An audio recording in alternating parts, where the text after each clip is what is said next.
We all know the story of Santa Claus, the jolly old man in red who rewards good behavior with presents and holiday cheer. But for every yin, there's a yang, and for every ho ho ho, there's a ho ho holy crap, what's that?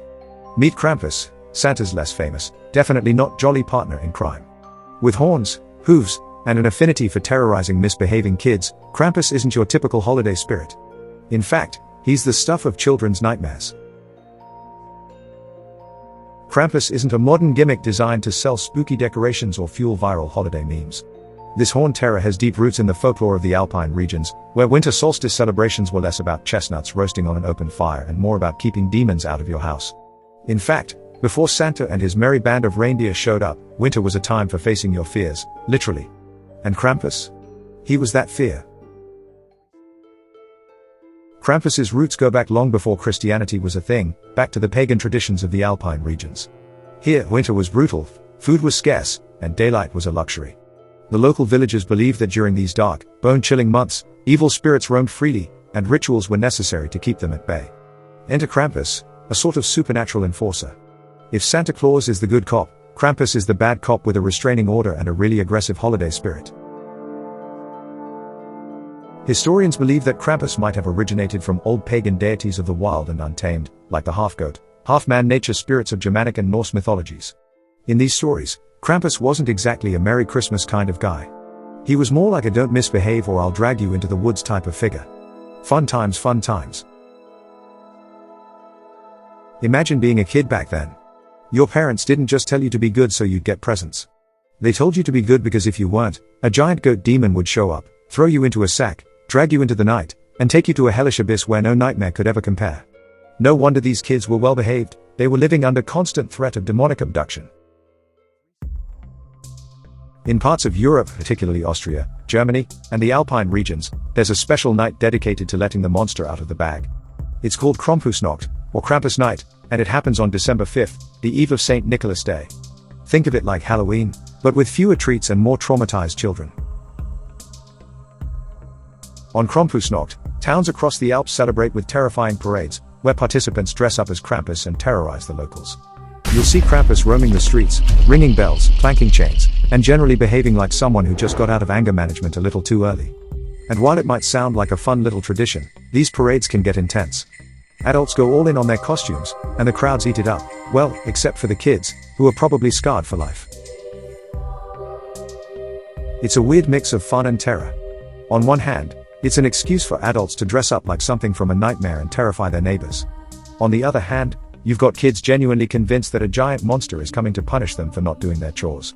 But hey, if you think Santa's he sees you when you're sleeping line is creepy, imagine a guy in a demon costume banging on your door demanding to know if you cleaned your room. Krampus isn't just a generic scary figure. Oh no, he's got details. Depending on the region, he might have goat horns, cloven hooves, a disturbingly long tongue, or all of the above. Sometimes he's portrayed as being covered in chains, which he shakes menacingly at naughty children, like a demonic prison warden with a flair for theatrics. He's not all just looks either. Krampus comes prepared. He carries a whip, often made from bundles of birch twigs or switches, which he uses to discipline bad children. And by discipline, I mean beat them. But that's not even the worst part. Krampus is also known for carrying a sack or a basket on his back to haul off particularly naughty kids. Legend has it that he would either drown them, eat them, or take them straight to the underworld for an eternity of suffering. Merry Christmas, right? In a lot of households, telling kids about Krampus was like the nuclear option for discipline. Forget time out or the naughty step. If you misbehaved, your parents would casually remind you that a demon was going to show up, throw you in a sack, and possibly eat you. And you thought your bedtime stories were messed up. In the Alpine tradition, Krampus and St. Nicholas were a classic good cop bad cop duo. St. Nicholas was the bringer of gifts and holiday cheer, rewarding well-behaved children with treats and presents. But for those who didn't make the nice list, Krampus was waiting in the wings to address the problem. It's almost as if Santa outsourced the whole punishing the wicked part of the job. After all, you don't become the face of a multi-million-dollar holiday industry by doling out beatings and eternal damnation. That's where Krampus comes in. He's like Santa's demonic HR department, making sure the rules get enforced, brutally.